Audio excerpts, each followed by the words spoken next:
Welcome to Sports Talk with Kifu, and I'm your host, Kifu Njabulo Waramashango. And this is the interview edition of Sports Talk with Kifu, and this is part 2 of the Mame Niang interview. Whew. The first one was, it literally had so much, he literally had so much to say, or the interview was so nice that part 2 had to be because we hadn't finished his story.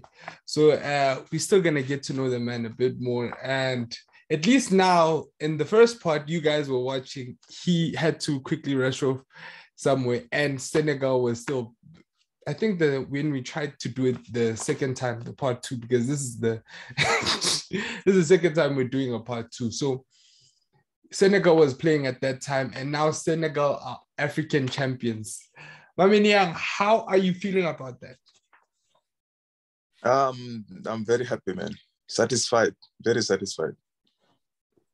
It's long overdue. Yeah, because Senegal has produced a lot of great players on the continent, but you guys have never won the African Cup of Nations. What do you think made that? What do you think? Was it like an internal thing, people second guessing themselves, or was it just a matter of time? There's a time and a place for everything when it's written in the stars. No, it's the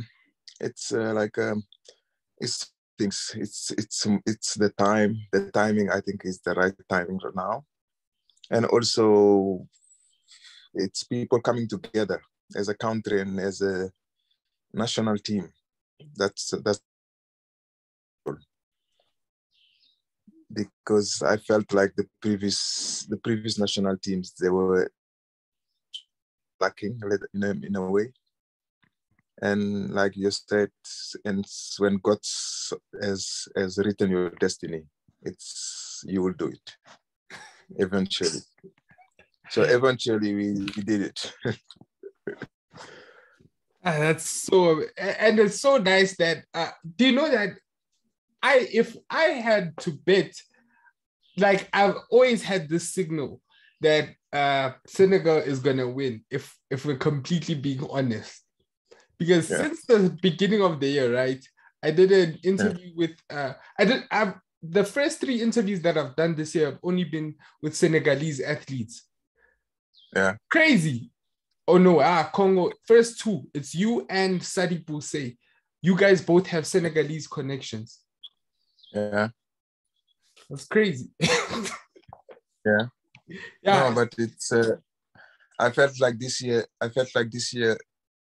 from the beginning, I was confident that Senegal would win it, despite Senegal not playing well in the first rounds. But I felt like they said, strikers win you games, defenders win you leagues. And Senegal, it was the best defense in the tournament. So we look solid. We look like not conceding goals. Like I watched the games against Zimbabwe and which team was in our group again? Guinea and Malawi. I didn't feel like a team could score against Senegal, basically. Those 3 teams, I didn't feel like they were threatened enough to score against Senegal. So for me, that was a trigger point, because if your defense is solid, you have a huge chance to win a football game. So yeah, that was crucial, I think. And I had this chat before the final a bit with my brother, and I was like, Senegal actually has a chance because at certain points they looked better than Egypt, although Egypt would kind of scrape through, but there were glimpses where Senegal actually played like a team, and you were surprised, like, okay, these guys can actually play like this. You'd see them in small glimpses throughout the tournament. When they clicked, it clicked. Yeah, I felt like we've seen Egypt squad that win the African Cup of Nations, the one that beat Bafana 2-0.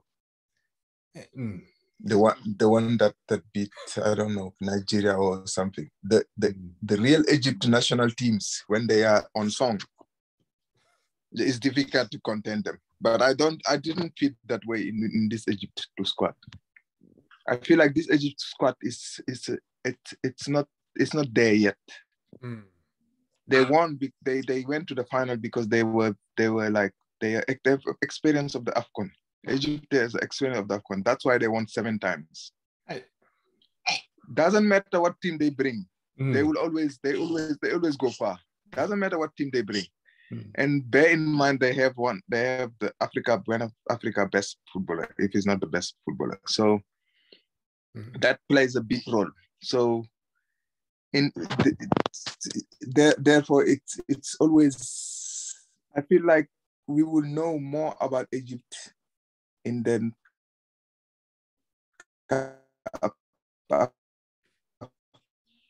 coming 4 years to come. Not in this next season, they're missing something. They're definitely missing something. Because the Egypt we know, they used to have fullbacks that score goals, wingers that score goals, midfielders that score goals. They always have a top number 9. They always have a top striker. I remember this is the first time Egypt doesn't actually have a number 9, like a typical number 9 that's dangerous. Because I remember when they were dominating, there was this number 22. I keep on forgetting his name. But for me, Ahmed Hassan, you think? Was he a fullback or winger? No, I was playing in the midfield. Number 22 that they had in like late Abu Traka. Yeah, Abu Traka. Mohamed Abu Trika. Hey, that guy. They had footballers, they had good players before, but that's what's missing now. That's what's missing. They only have Salah. For me, they only have Salah. They have a solid defense, but they have Salah. That's why they've been going this far. But if they didn't have Salah, they would struggle big time. I didn't think they would beat other teams. And arguably, he is the best player in the world at this moment in time. Salah. Out of this game, he's like top. Yeah. Right now, he's too good. Too good. Because usually you'd say, no, someone is not the top because there's Messi and there's Ronaldo. But Messi and Ronaldo aren't performing at that level. So no, right now, if you have to pick the best player of the year, like the best player of the world in the world right now, Messi and Ronaldo will not be ranked in the top 3. You'd have Lewandowski, Benzema, then Messi, not Benzema ahead of Mbappe, Messi, and Salah. Mbappe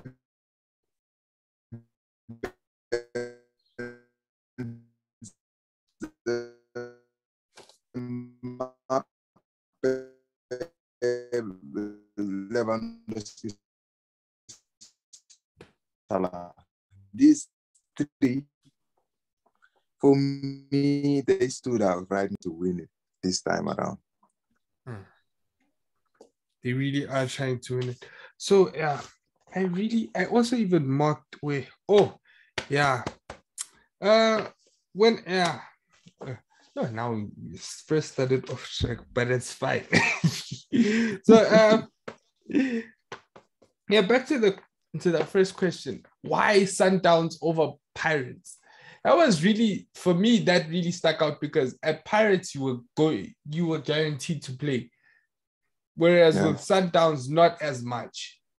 Why did you pick them over a team that's been wanting you since 2012, since you came back in the country, even before your first move? So why? No, you see what many people didn't know. The reason why I actually came back is because of Chiefs. Yeah. Many people didn't know that. When I came back to South Africa, I trained 3 weeks with Chiefs. Is Bobby that paid my return to South Africa. So People didn't know that. I was more close to sign for Chiefs than to sign for Pirates or Sundowns or SuperSport. I came to South Africa because of Bobby. Bobby made me come back to South Africa, actually. And that was in 2012, right? In 2013, that was 2011, actually. That was 2011. Before Baxter comes back, you would have been perfect for. No. The challenge was Vivi. Was? Or Vladimir Vivi. Vemezovic.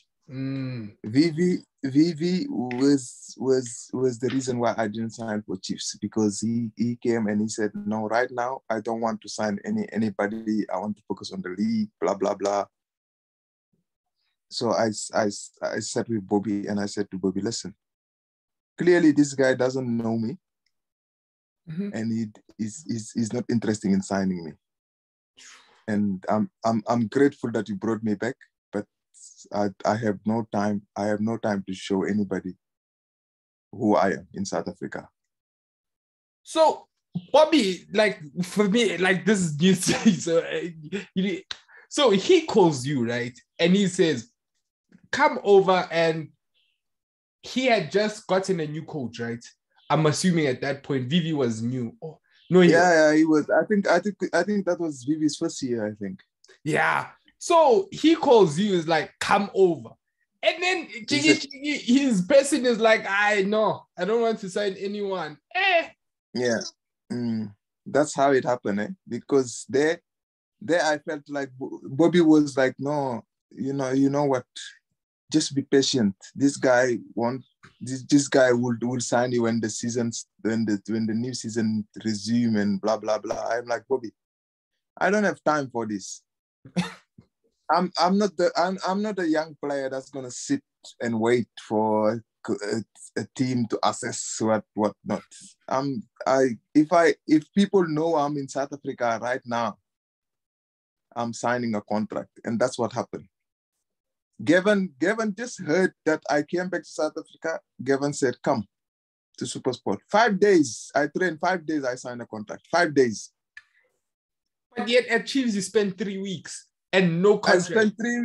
I spent 3 weeks. I wasn't in the perfect shape when I first came to Chiefs. I agree with that. But after 2 weeks, people could see, okay, it's coming all right. Even Atazwane told me, oh, I remember you. I remember you. Because when you left, you came to South Africa quick, you left. 2 years, boom, out. Now I remember you. Was Ata still playing at that time, though? No, he was. I think he was part of the technical team already. Yeah. Because he was part of the. Because another one that played your way, played for. Yeah, Ata when I first came to South Africa, he was one of the top wingers, one of the best wingers. He was good. So that's how it happened. The reason why I came actually was Chiefs. Chiefs was the reason. That then I came, the rest was history. I came to SuperSport, did well, went to tax, blah, blah. Then I came, then the Sundowns deal and Pirates came. I was suspended. When the rumors started of Pirates, I was suspended. SuperSport was playing. I think I got 3 yellow cards or something, 4 yellow cards or something. So SuperSport went to Ajax to play in Cape Town. I went to watch Pirates in Orlando Stadium with a friend of mine. It was all over the newspaper the following day. Mame Niang is about to sign for Pirates. You see, South Africa, a small thing can trigger the rumors. And I was just bored because they were not showing SuperSport game. So I said, let me go watch Pirates. I'm going to Soweto to watch Pirates. That's how it ended up. Then what happened? Then the following year I went to tax. Instead of joining Pirates, I went to tax. Because then there was just rumors. There was just rumors. The rumors were just going, but nothing was concrete. Nothing. I never spoke to Pirates or anything. But when I went to tax, and I hear That's when the Pirates interest came in. Yeah, because you said, oh yeah, please carry on.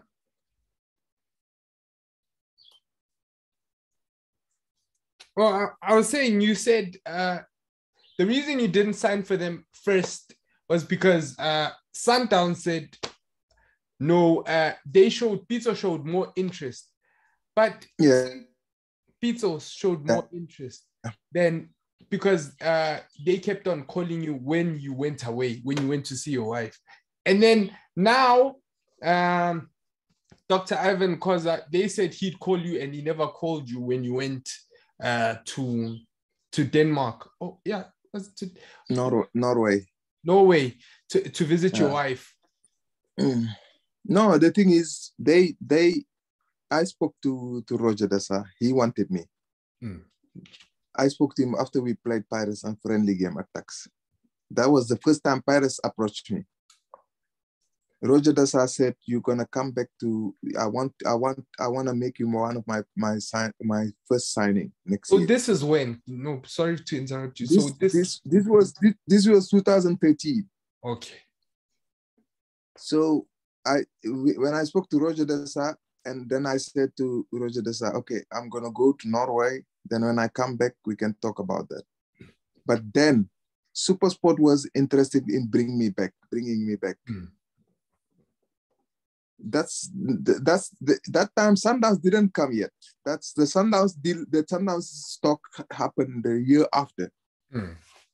Because I spoke to Stan Mathews. Stan said to me, "We played. I think I scored 8 goals, and we had 2 games left." Stan said, "If you hit the 10 goals mark, if you score 10 goals, I'll bring you back and I'll give you a good contract." and that time, imagine 2 games. He wants me to score 2 goals. That is putting me on the spot. I wasn't even stressed about scoring 2 goals. I wasn't even thinking about it because I felt like I had bigger fishes to catch that time.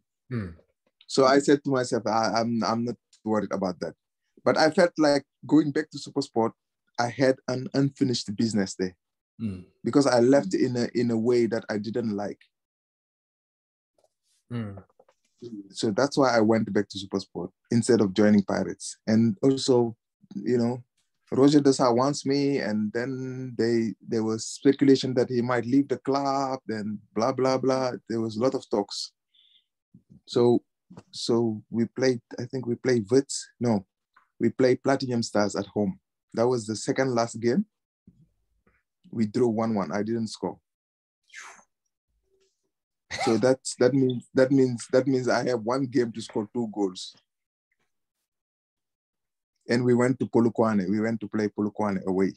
And you know how tough it is to play Polokwane away then. Very hard. It wasn't Polokwane. It was Black Leopards, actually. It was Black Leopards. Oh yeah, it was Black Leopards.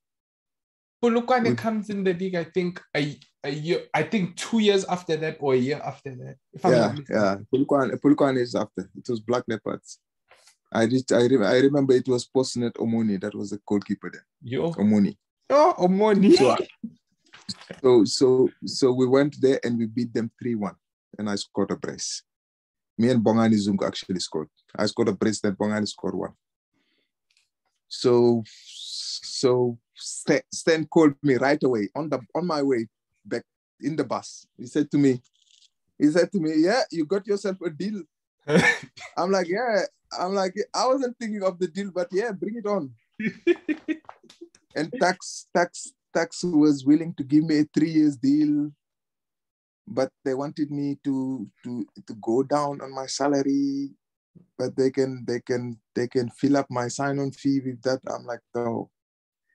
Thank you. I appreciate that. I appreciate that you guys gave me a beautiful year, and I enjoyed myself at Tax, to be honest. That year I had at Tax was one of my best years of my career. Like I was playing without pressure. There's no pressure. I was enjoying the game. Every game was fun. I had young players around me that were willing to learn, that were willing to like Bongani Zungu. Bongani Zungu, people know Bongani Zungu thanks to me. Why would you say that? People would say he went on to Sundowns. That's how they know him. You know, Bongani Zungu, when he came, Bongani Zungu, they know him because of tax. When Bongani Zungu came to tax, he was a midfielder. He was a holding midfielder. And by that time, tax had already 2 holding midfielders that were. Was Jali still there? No, Jali wasn't there. It was Mpomazi and Ronald Kechijere, that Namibian, and Obrengoma. Obrengoma was there. Yeah. We had a good team. We had a very good team, that tax team. I think that season, Pirates won the league that season. What? No, but that's the last 2013, Pirates won the league. Must have been cheap. No, Pirates won the league with Benny and them. That squad. That squad where Benny was. Pirates won the triplet, I think. And Besuma was there and stuff. Pirates won the league. And that season, Pirates has 4 defeats in the whole season. 4 defeats. We were top 8. Tax was top 8. We had also 4 defeats. So that tells you how tough we were to beat. We didn't win many games, but we drew a lot of games. But we were very difficult to play against. So that was our trademark. We would like no team wanted to play Tax. I remember that season we were the only team to beat Chiefs to get 4 points out of Chiefs that season. We beat them in Mombela. No, yeah, Chiefs won the league. We beat them in Mombela. I remember Chiefs won the league, and we drew in what do you call it? We drew in FNB. That was Chiefs has 4 defeats, and we had like 4 defeats also. Chiefs was champion. I remember. Yeah. Now I remember. So this is how it happened. That's how basically it happened. So that's why I came back to SuperSport. No, you were saying how did you make like so Bongani coming back to that, sorry. Bongani Zungu was playing as a holding midfielder. When they signed him as a holding midfielder. So when I saw how he was playing, I said to Steve Barker, you brought me here and you want to build a team around me. Put Bongani Zungu and Obrengoma next to me. Offensively, they can bring more to the team than defensively. So this is how Bongani Zungu become a star. That season, that season, Bongani Zungu and Obrengoma together we scored 38 goals that season. Together, all the 3 of us, we scored 38 goals. So, but how? What made you realize that Bongani Zungu had something to offer attacking wise? No, you can smell it. He's a smart player. He's a smart player. He knows where the ball falls. He's got the sense of goals, And that season he scored 7 goals. When Bongani went to Sundowns, how many goals did Bongani score? Bongani didn't score a lot of goals at Sundowns because he was playing in a more defensive role. But that season where he scored 7 goals will basically put him into the radar. And many people at Taxi felt like I killed the team by leaving. Because when I left, Bongani didn't want to stay. Obre didn't want to stay. So when I left, automatically Bongani left. And I think Obre left after 1 year. Yeah, he left after. But it's just how football is. I was in the stage of my life where I couldn't just stay at Tax. Yeah. And my CV was bigger than Tax. So that's why I just so but honestly it was. No, it was bigger than Tax. No disrespect to Tax. My CV was bigger than Tax. And that time, I was one of the top marksmen in the country.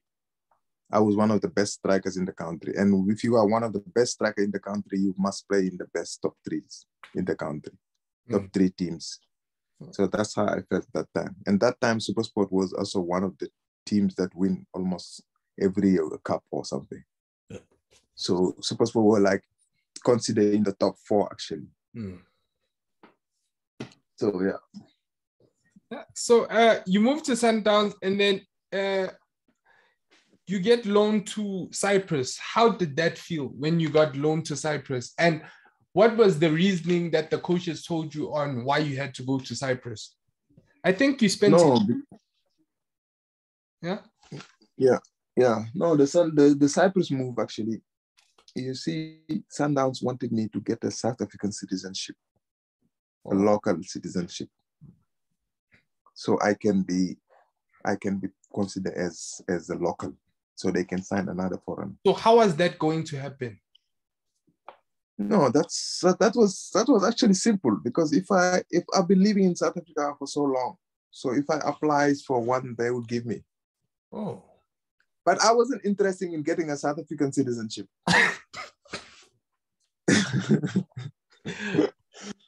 I said to them, no, I'm not interested in that. I just want to play football and leave. I'm not planning to stay here forever. I want to play football and I want to leave. They were like, okay, then we need to sign another player. Then we have to remove you out of the thing. I said, fine, let me go on loan. I've got a team that wanted me in Europe and they're playing Europa Cup. Let me go. So that's how it happened. I came and I spoke to Pizzo and the deal was done. So that's basically how I end up in Cyprus. But Cyprus was nice. I think it was more like a holiday. I was having more holiday than just playing, because the club was bankrupt and there's too many things happening. So basically, I didn't even finish my year. I played 6 months. They didn't pay us salaries for like every time they give us a check, because they don't pay in your bank account. Why? They give you. That's how it is. They're corrupt. They give you a check to go to the bank and deposit the check. It's like Cosmos, you know. But it's those clubs in Europe that don't have money, you know.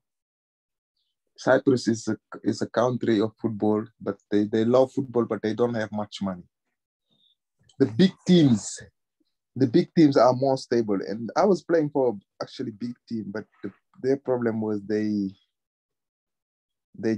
were just lacking of. They were not well organized. They were not well organized. They had money. The owner had money, but he just didn't know how to run the team.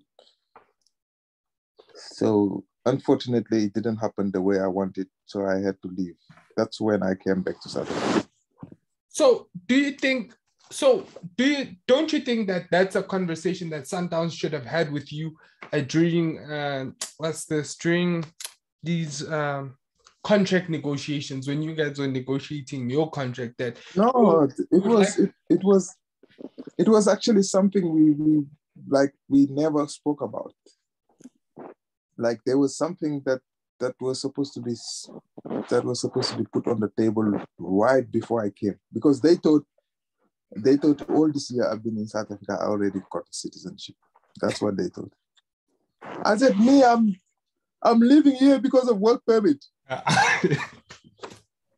They even arrested me in South Africa when I came to Swallows, and I didn't have my passport. They arrested me. They wanted to take me to jail. Imagine. They wanted to take you to jail. Yeah, my friend. When I first came to South Africa, I couldn't even speak English. They found me on the street. Swallows is about to play Chiefs. Where were you? I was in Golden Work by Jamestown, trying to buy some shoes.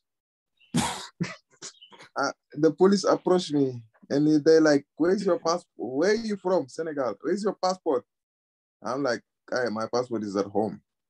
They're like, you coming with us? I'm like, coming with you where? Yeah, you're going to the police station. I'm like, what for? Yeah, you don't have a passport. I said, I'm legal here, my friend. They said, show us. I said, well, I can't show you. Let's go to my place. They said, no, you're going. Like that, eh? And funny enough, many people said that because Chiefs knew that then I was a problem, and we were playing Chiefs, people wanted to arrest me till the weekend is over, so I can miss the game. So I called Leon Prince. I called Bennett Muchale, because we had a Kidman sport director called Bennett Muchale. And Bennett, every time players call him, he's like, no, Niang, I don't have time right now. I'm in the meeting. because he think we're asking for bonuses or something like this. So every time you call him, he's in the meeting. So, no, I call actually Enrico Bontes, because I was living with Enrico Bontes. I said, Enrico, I've been arrested. Enrico said, what? Enrico is trying to call Bennett. He's like, Bennett Charlie. Bennett is like, Enrico, I can't take this phone right now. I'm in the meeting. So Enrico, he said, Mama is in jail. He said, what? You stop being in a meeting right there. Then he's not in the meeting anymore. He said, okay, I'll call Liam Prince now. So he called Leon Prince. Leon Prince called the police guy and said to them, if you put this guy in jail, I'm going to sue you. This guy needs to be released immediately. That's how I got out there. They said, okay, you can leave. I get out of this police. I didn't even sit in jail. I was sitting there by the desk. So I got out and I left. Did they drive you back home at least? No, they didn't drive me back home. They just said, we got out. I got out. I didn't have a car. I got out and I just walk. I think where I lived to the Golden Walk wasn't far. So I could just walk. And the police station was at the mall actually. So I just walked and I left. That's one story many people from Swallows remember of me when I was there.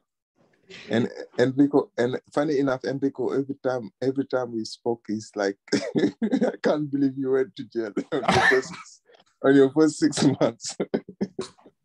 I'm like, yeah, that's South Africa police for you.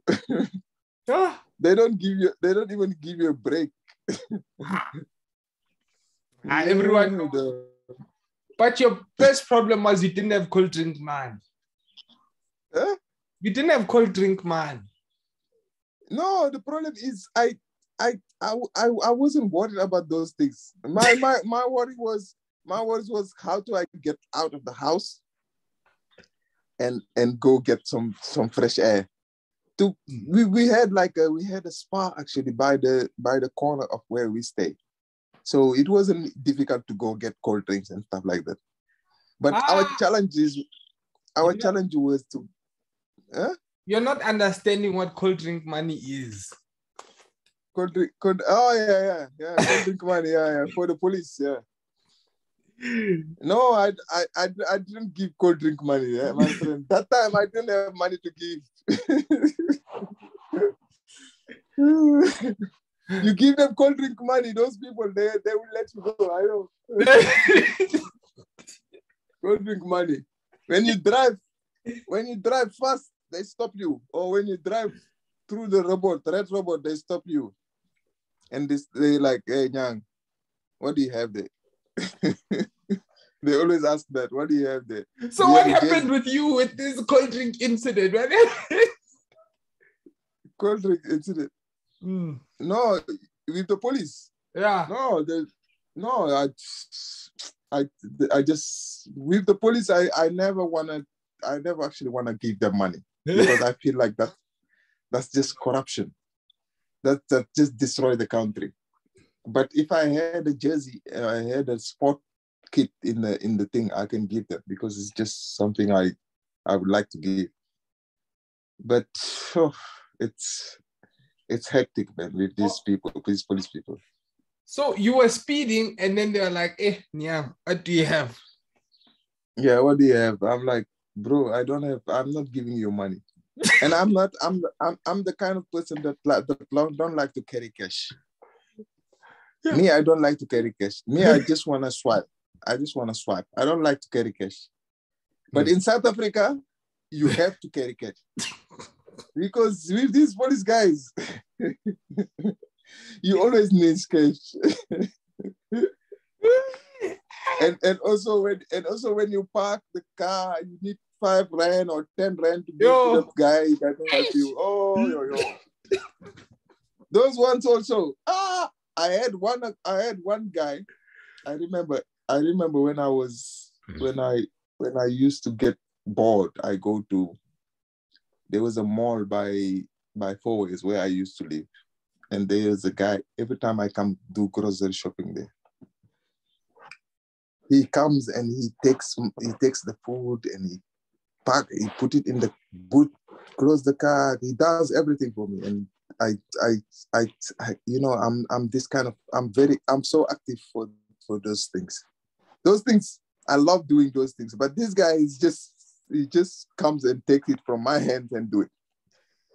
So I'm like, okay, let me just let him do it. And every now and then sometimes I give him a big bonus. Sometimes I give him small bonuses. But he is a guy that I really appreciate. During my time at Four Ways, I felt like when I was about to leave for Cyprus, I went home and I collect a lot of my clothes that I didn't want anymore. I put it in a nice sport bag, and I gave it to him. He was crying. Because he said he thought, when I met him, he said he thought these clothes, they were like dead clothes. They were like clothes you can't wear anymore. But he thought they were very new. I said, they're new. They're not new, but I just take care of my clothes, but they're not new. But he was very happy. Then the following day, I didn't see the guy. Like, I didn't see the guy for 2 weeks. I'm like, hey, now he's slaying now. He's looking for girlfriends now. Hey, 2 weeks. I'm like, my friend, where are you? Where have you been? After 2 weeks, I see him. I'm like, where have you been? He's like, no, I went home to my hometown. I'm like, oh, you're looking for a new girlfriend now. He's like, no, I just went to see my parents. I said, okay, no, that's nice. No, but he was a very nice guy. I remember his name was Sipiso or something. Yeah, Sipiso, yeah. Yes. Very nice guy. Very nice guy. But yeah, no, but that's why I need to, I miss SA so much. I was talking to Robert Marawa the other day, and he's like, last time we met, it was in Cape Town. He was telling me how much I love Cape Town. I'm like, people don't know I don't love Cape Town. I love Stellenbosch. They see me in Cape Town, but I'm on my way to Stellenbosch. No, I miss SA. I miss SA so much. So hopefully this year I'll be there, inshallah. So when were you talking to Rob? Rob, when was it? It's when Senegal won. I think the day they were getting they were arriving to Senegal. He called me on Robert Marawa on his worldwide. Show. Yeah, worldwide. I was live talking to him. Hey, the big Rob man. Rob is a good guy. Rob Madluput, the legend. Mm. So you get invited back. I mean, you come back and then you get loaned out immediately to. You come back and then you get loaned out to Amazulu. Obviously, for reasons you already know, that you don't have a South African passport or a South African ID. Yeah. No, but the Amazulu thing, I felt like it was Amazulu was they just got relegated. I think that's the previous season. Or they just came back from the umbrella or something, and And Steve Barker was my coach at Taxi. He said, "Mama, I would love to have you in my team." And Amazulu was a very stable club, I would say. It's a club that's very stable to play in the Vela. I think it's one of the most stable club I've been in, actually, despite all the problems. They have money, they very organized and stuff. And then add to that, when I went to the club, I see they have good players. That team, I still don't understand why we didn't get promotion, because we had what's his name? Nomvete. Bele had moved from Swallows at that point. Because he had moved from Swallows, because I remember when early 2010, no, not, I think 2011 is when he was almost top goal scorer. And then, now I'm making sense. We had Bele, we had Robert Johannes, we had Marco Van Eyder. We had a good squad. We had a very good squad. But funny enough, it's the only club I played and I didn't play many games because of injury. And in my career, I didn't get injured, but I was getting funny injuries at Amazulu. So I felt like these Zulu people are doing things to my legs. I'm serious. I came to Amazulu, bro. I'm fit. I'm ready to play. Comes Friday. When the last session comes, I've got a niggle. I'm like, things that normally don't keep me away from playing. I didn't think I played many games. Amazulu, I didn't play. I was injured all the time. I'm like, hey, these Zulu people, they are doing things to me. And we had many Zulu strikers. I think Mabuti Kanyeza was there. There was Ayanda, the coach now. Dlamini. He was Dlamini. And we had another Dlamini. Oh, I was like, these Zulu guys, they are muting me, my friend. It's that muti that people was talking about that they give you. I was injured, my friend, all the time. Amazulu, I was injured all the time. I'm like, yo, these people, what's wrong with these people? And then Steve Barker got sacked. Then comes Darren Buckley. Hey, Darren Buckley comes. His first conference is like, these experienced players, if they don't pull up their sleeves, they're not gonna play. I'm like, oh, I spoke to Bele. Bele is like, he just wants problem, this guy. How do you come as an assistant? You take over the coach job. The first thing, as a young coach, you never coached before. As a young coach, when you take an interim, your first things is, let me bring the experienced players and try to get a team going. He started to pick on me, like out of the blue. He started to just pick on me. I'm like, bro, I'm the wrong person you want to mess with, because me, I don't care about what you're gonna think. So all of a sudden, I'm like out of the squad. He doesn't pick me. I'm 18. I'm like 18 team, 18 players. I'm like, not even on the bench, Nyana. Not even on the bench. He put me. He said to me, "You are not fit." I'm like, "I'm not fit." Me, I never played to a club where somebody said to me, "I'm not fit." I'm the fittest in this club. But he just wanted to give me some problems. But I didn't give him that pleasure. So I just sat and come support the boys. He played 4 games. He lost 4 games. 4 out of 4. Then he turns back. He wants to bring me back. Then he turns. He wants to bring me back. He wants to bring me back to the team. I'm like, oh, now you want me now. Now you want to bring me back to the team because you lost 4 games.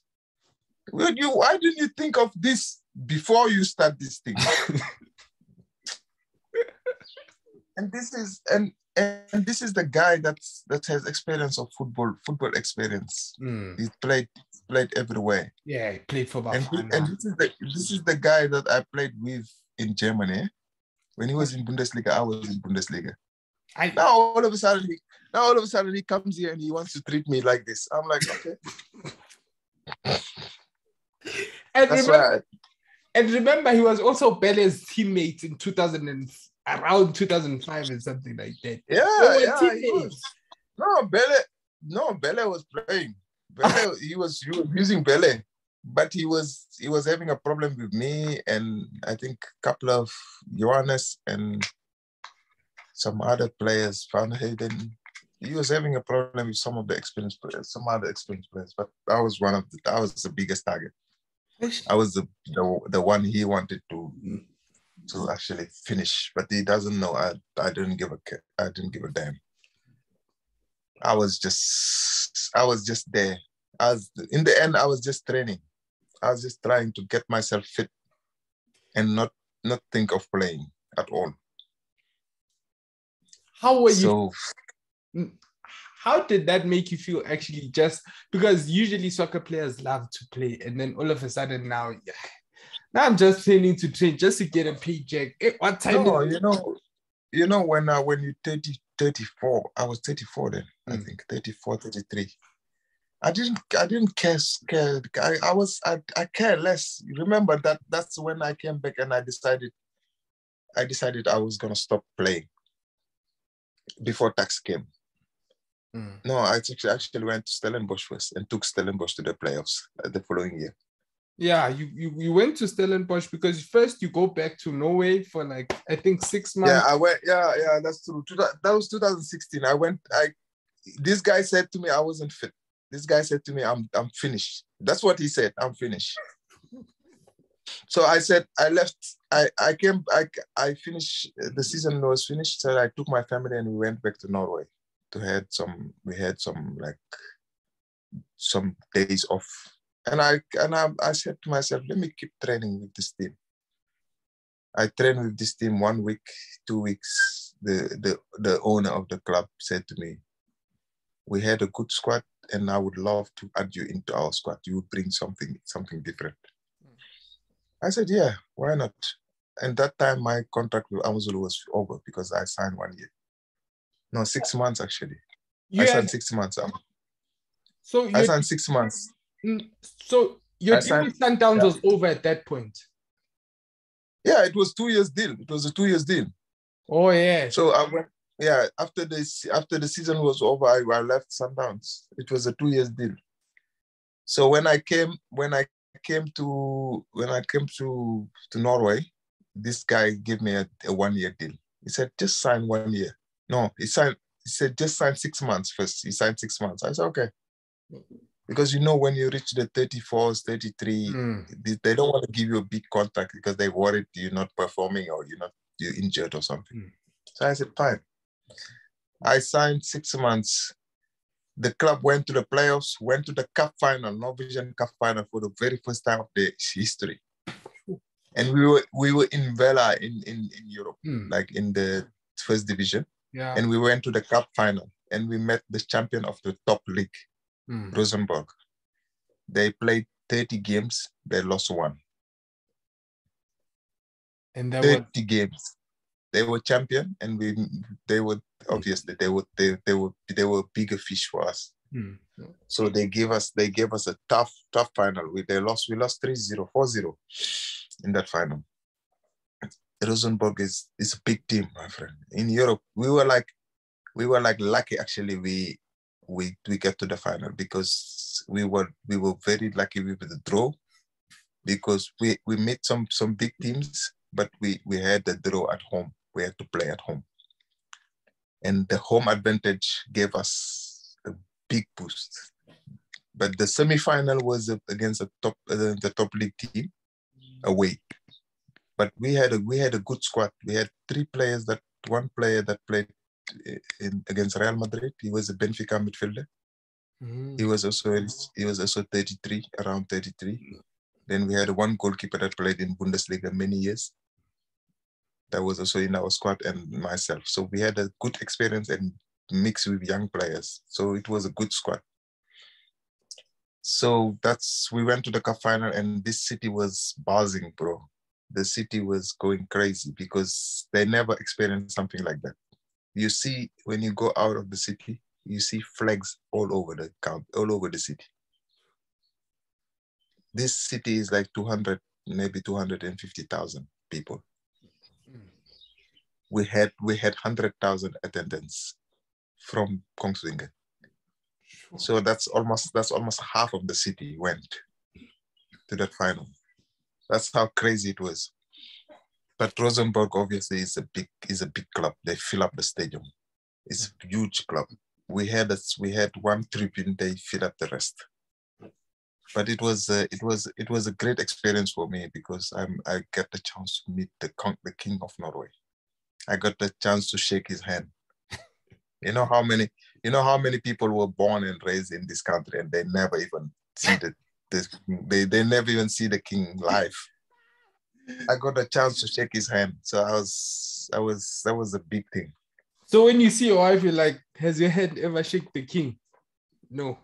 No, she's still pissed at me because of that. She's still pissed. She said, I've been living in this country my whole life, and the foreigner comes there and shakes our king's hand. I said, yeah, that's how it is being a star.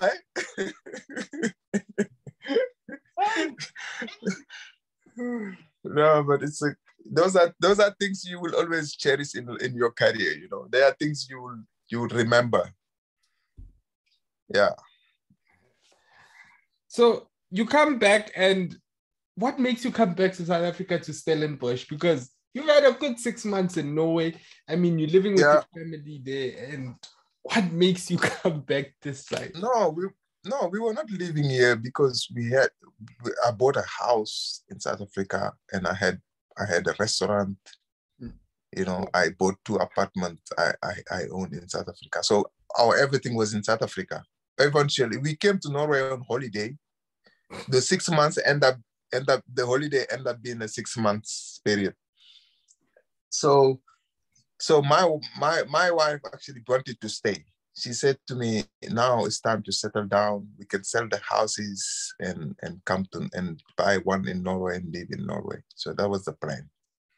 In the end, I said, okay, but let me talk to this club and we can decide what we do. So I came to the club. No, we were still playing, actually. We went to the playoff semifinals. Yeah, we won. I think we lost to the semifinals because 2 leg. I think we won 2-1 and lost 2-0 away. So we were out. So that last game, I got my knees, my meniscus. I got a meniscus problem. So my knee was swollen. So this boss is like, no, I can't give you a new deal because I don't know if your knee is gonna be. No, the doctor actually told the guy that I can't play football anymore. I'm done. After that meniscus, he said, I'm done. He said, this knee will not play football because it was very swollen. He said, this knee will not play football anymore. I'm like, oh, okay. I'm like, okay. So I said to my wife, you stay, I'll go to South Africa and I'll try to see how we can sort out things. I came back how many? I came back 3 days actually. 3 days while I'm busy talking to things. Steve Barker called me and said, come, Stellenbosch, give me 1 season. I'm like, coach, my knees, they said I can't play football. He said, just come, we will check it out. I went to Stellenbosch. The guy checked my knee. He said, you got a meniscus problem. I will work on your thighs. You will be able to play. Bro, this guy trained me 10 days. 10 days. 10 days. I played my first game against Cosmos. 10 days. Against Cosmos, I scored away 1 goal, 1 penalty, 1-0. We beat Cosmos away. 10 days. That's how I ended up at Stellenbosch. I kept on playing. We took them to the playoffs. unfortunately, we didn't do well in the playoffs because we had a good start 11, but we didn't have a bench. So we lost some important players in the first 2 games, and then the rest it wasn't what we expected to be. But we had a good season. To get to the playoffs for Stellenbosch side, that then was a good achievement. But then what makes you move to Royal Eagles? Because hey, met Stellenbosch, you like the place and it's nice. Most likely they paying you okay money, and then you decide, Royal Eagles. Money. Royal Eagles. You said it. Royal Eagles. Royal Eagles. It's Mula. Royal Eagles is Mula, my friend. The boss, the ma'am said to me, Mame, come, how much? Just name your price. I give him the price, he didn't discuss. I said, yeah, okay, let's go. Sign. No, but they were struggling also because when I came, Papic was the coach. So when I Papic, and he's playing this crazy system, like he doesn't defend, he just attacks, and they don't kick the ball up. You know, they wanna play this tiki-taka football. I'm like, Papic, I came to the club, so I signed. I spoke to the coach. I said, Coach, I know you. This is your style, but when the team is in danger like this, if you're gonna play like this, you're gonna go down. If you're gonna play tiki-taka here, why when you need points? No, seriously, I said exactly this. If you're gonna play tiki-taka when you need points, you're gonna go down. That's just how it is. What but did they he say? played what? No, he said this is his way. He won't change it. We went to play Highlands Park. Highlands Park was the champion then. I think they won. They went up that year. Highlands Park give us 4, my friend, 4-0 in the rain. And then what did... That was my first game. I played 90 minutes, and he was stubborn. He just wanted to play that way. He got fired after that game. he got fired after that game. My first game, I played with those boys.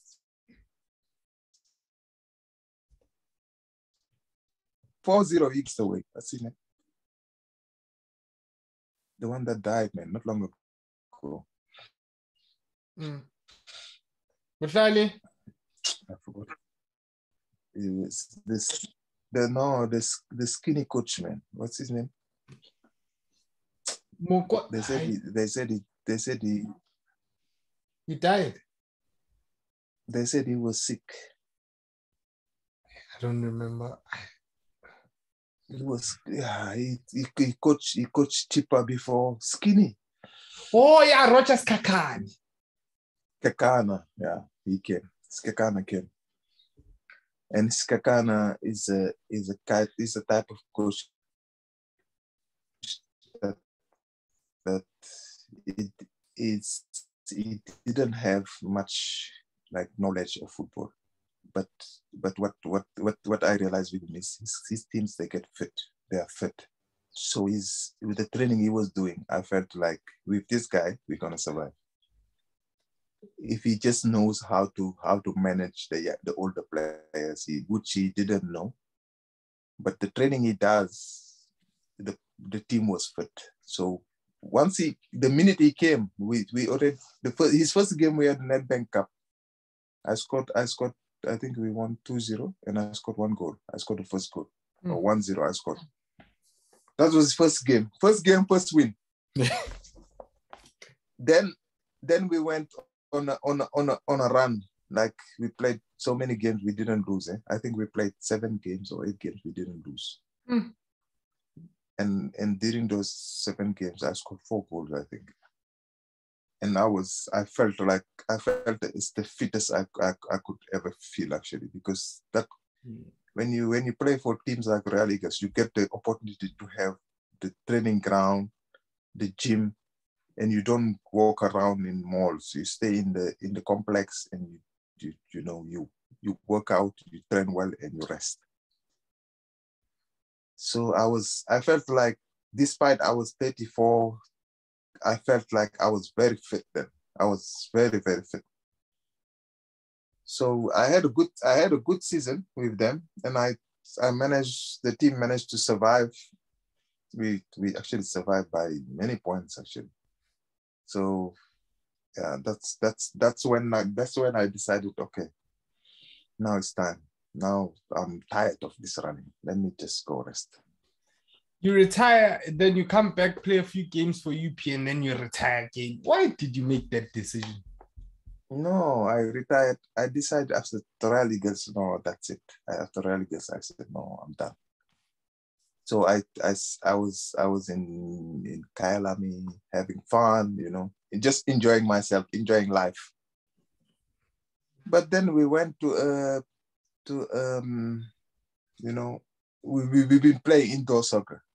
Every Wednesday, me and Tao September, we take the car and we go play indoor soccer, and it was fun. And I felt like I was feeling sharp. But I announced my retirement. Then Tebza called me. He said, "Bro, why are you retiring? Why are you retiring if you go and play indoor soccer? Somebody told me you are killing them in the indoor soccer. Why you want to retire? Come give me 1 year." I said, okay, why not? Let me just go. Tax. I said, it's one of the club my career took off. So let me just go finish it there. So that's where I decided, okay. I actually wanted to finish it at Swallows. Yeah. I wanted to say it will be perfect. It will be perfect close up to finish my career at Swallows. But I just didn't have that chance. Like when I wanted to come, and I felt like they were like not serious about it. And I felt like that was to wear the jersey again, that number 20 jersey, to finish my career there.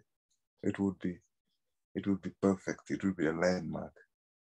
But then, yeah, there were so many things happening there. And I said, no, it's fine. I'll finish it at Tax.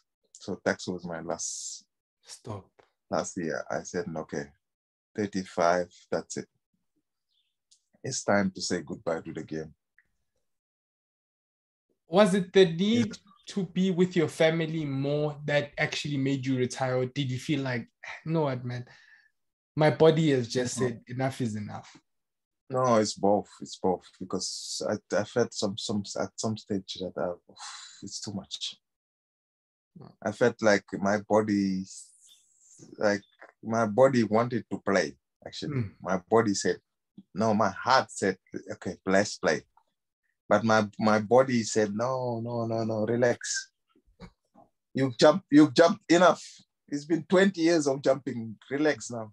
So I said, okay, now let me chill. It's time for me to relax now.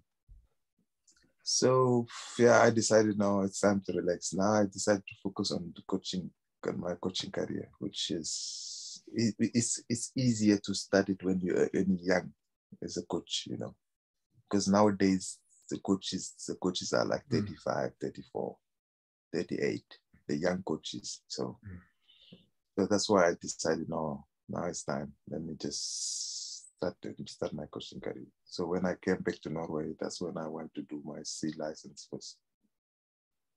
And then I got a message from a club in 5th division saying, we saw that you retired and we would like you to coach our first team, our men's team. I said, okay, that's the first experience. Let's go. I just retired. I didn't expect that, but anyway, let's go. So I took the team. And then Corona came. We didn't play for 2 years. Then last year we ended up playing, actually. So it was good. And played, it's the group of 8 teams. Yeah, 8 teams. We played 14 games. We lost only 1. Did you get promotion? Oh, it's 1st division. It's not 1st division. It's 5th division. 5th? 5th, yeah. Oh, why didn't you because guys get promotion? in Norway, from third division down, if you finish second, you don't get promotion. Only the first team get promotion. Only the top team get promotion. Oh. Yeah, and the top team don't get automatic promotion. They go to qualifications. So yeah, so that was my first chance, my first experience as a coach, and it went well actually, because when I came to the club, they said the goal they wanted is to finish in the top 5. So I have achieved my goal. And I told them actually I want to challenge for the title. They were like, no, this guy is crazy. I said, bring me players. Bring me the players I need. I will fight for the top spot. And I was right. I remember the game, the champion, we are the only team to beat them this season. The team that finished first, and we beat them at home 3-1. And we had 400 people at the stadium. And that's something that never happened in 17 years. 400 people. I managed to get the team playing so well that even the old people that used to support the team back in the day wanted to come watch. So it was nice to see, you know. So, but it's 5th division. I just want to start very low and get myself a little bit of experience before I reach the top. That was my plan. Yeah, and how are the coaching badges coming along? I'm done with C and I started with B now. So hopefully by September I'm finished. So by September I'll be able to coach a professional team. And then after that, you're going to get your A licenses. Now you can coach in UEFA Champions League. I hope so. I hope so. Because that's all. That's because Benny has his UEFA A license. Yeah. Dylan Kerr, the person that's coaching Swallows now, I actually interviewed him last year or last year. He also had his A license. he had something going on where the club said he can't coach because he doesn't have a CAF A license. It was like, dude, I have a UEFA A license. What's going on? What's the problem here? Yeah, it's like that. They bring in problem. That's why I'm thinking I must actually go to Senegal and make my A license there, because now all of a sudden you're gonna get a club in Africa. They're gonna say, no, you don't have a UEFA license. You have a UEFA license. You need a CAF license. What bullshit is that? CAF is bigger than UEFA. UEFA is bigger than CAF. What's the problem?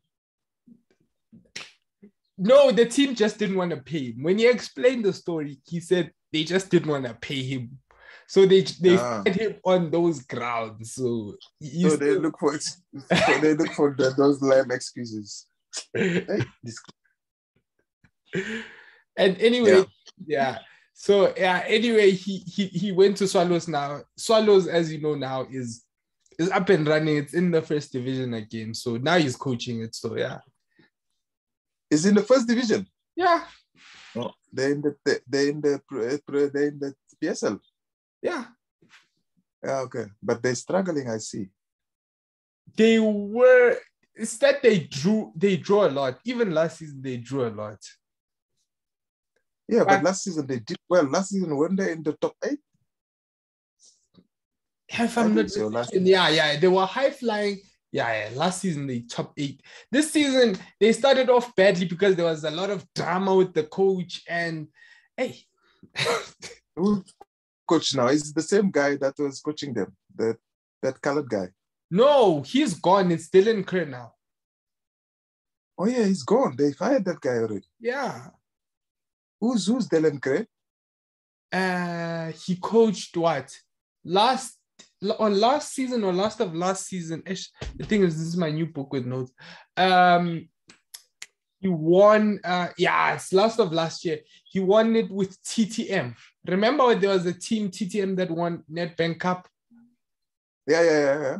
Yeah, he coached them to win the Nedbank Cup. And that's Yeah, that's where he had that's when they had the whole problem, because now it's like, "Hi guys, I'm going to coach in CAF confederations."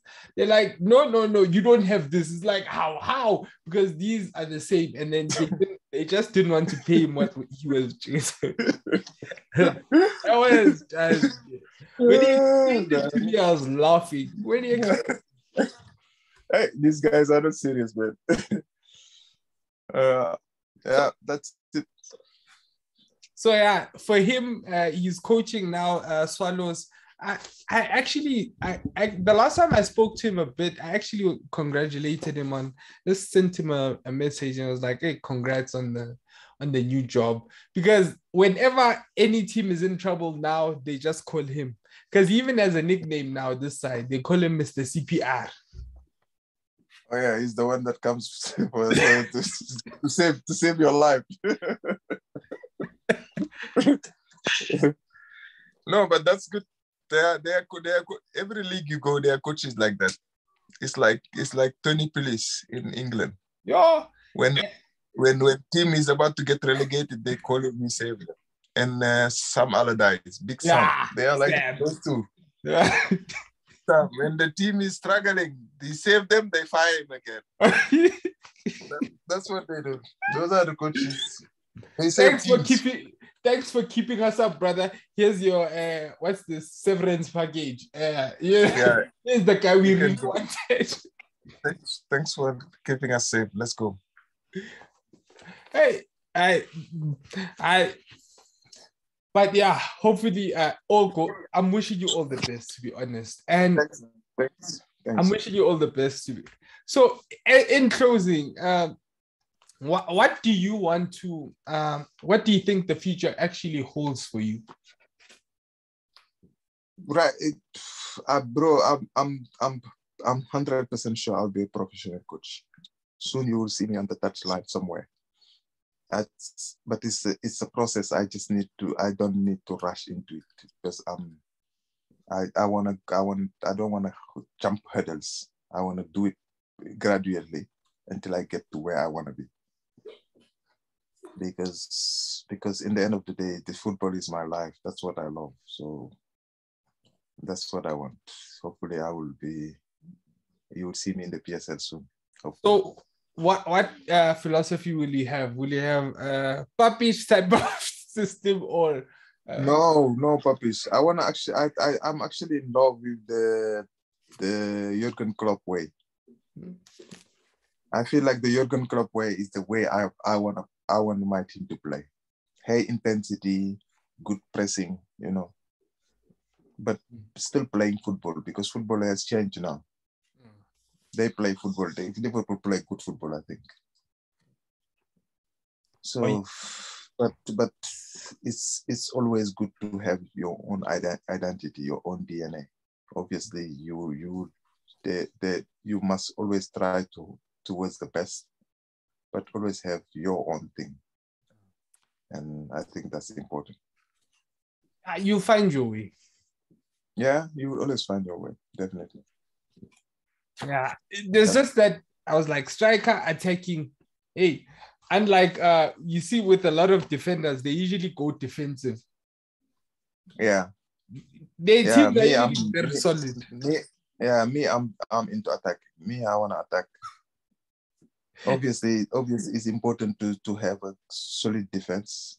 It's because football is like you want to win things, you need to have solid defense. But I want to play offensive football. That's for sure. This is the final question. What impact do you think that so far, or what impact would you like to leave on the world? If things, or let me put it this way, is there anything that you feel that you would regret or that you would change in your life? I think, in life, I realized that no matter what you do, there will be always regrets. because this is part of life. The mistake we made in our career, in our life, it's our destiny. Those mistakes, we were supposed to make them. So no matter what happened, you can't turn it back because you made them already. It's gone. It's gone. So I don't regret. I feel like I had a good career. I could have had a great career, but I felt like my career was good enough for me.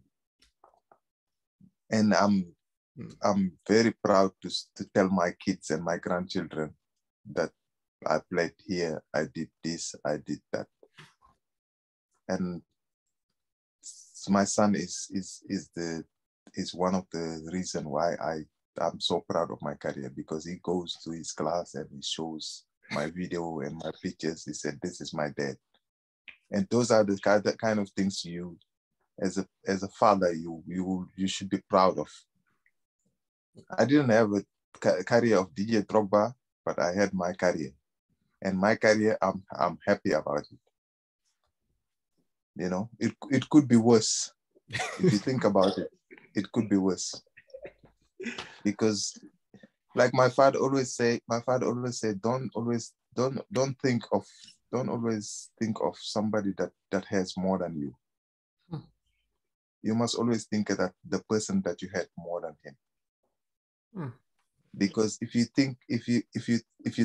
grateful in life and you think, okay, I have a roof over my head, I have food in my fridge, and I have money in my pocket, you should be grateful. Because there are many people that don't have that. Never mind if you don't have a car, or if you don't have another house, or if you don't have a holiday house or Gucci bag. Don't worry about those things. But what's important is that you've done it. You've done it. You've done it. You are grateful on what you got.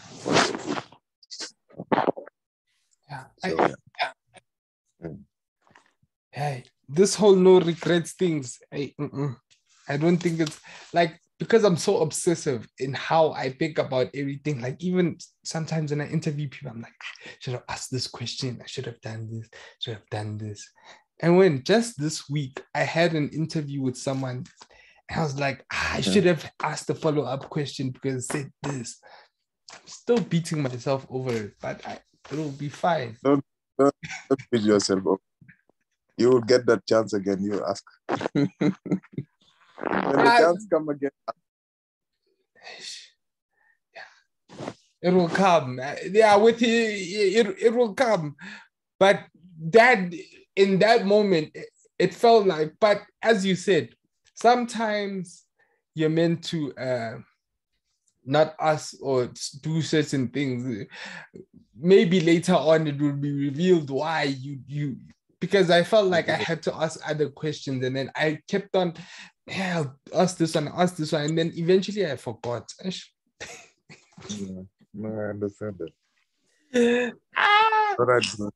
Thanks for having me. Thank you very much. So thank you very much. Pleasure. And now I still have to go and do everything. But thank you very much for your time. And guys, what I've learned the most from this interview basically is, I've learned a lot from your interview, to be honest. Is actually, let me stick with the last part, is don't regret anything, because I feel like that hits home, especially to me, especially what happened to me this week. So don't regret anything and just keep pushing. You made a mistake, dust yourself up, get up and go again. And thank you very much, Mame. Thank you. No problem. Yes. Cheers.